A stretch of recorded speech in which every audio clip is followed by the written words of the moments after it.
என்ன மாதிரி என் பிள்ளைங்க வந்து படிக்காது, எதுக்கும் லாகி படாது அப்படி சொன்ன எங்க சொந்தக்காரங்க நிறைய இருக்காங்க.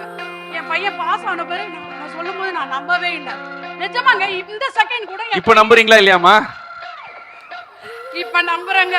எங்க சொந்தக்காரங்க எல்லாம் சொன்னாங்க, நான் கவர்மெண்ட் வேலை அசால்ட் நினைச்சிட்டு இருக்கியா, பணம் கொடுத்தால கவர்மெண்ட் வேலை கிடைக்காதுன்னு சொன்னாங்க. சொல்லுங்க ஜனவரி 1ங்க எங்க எக்ஸாம்ல தோத்துட்டான்னு அழுகும் போது நான் சொன்னேன், ஜெயிச்சாலும் தோத்தாலும் மீசியா புடிக்கே. ஏன் கேளுங்க, என் பையனுடைய கஷ்டம் எனக்கு தெரியும். இப்ப எங்க சொந்தக்காரங்க யாரும் எங்க கிட்ட வரலங்க, நாங்க ஜெயிச்சுட்டோன்ட்டு.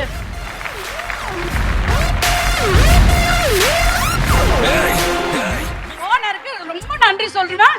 அதே மாதிரி அவங்களுடைய பிள்ளைங்கள் வந்து 100 வயசு வரைக்கும் ஆரோக்கியமா இருப்பாங்க. அடலி தந்த கட்டி சிங்க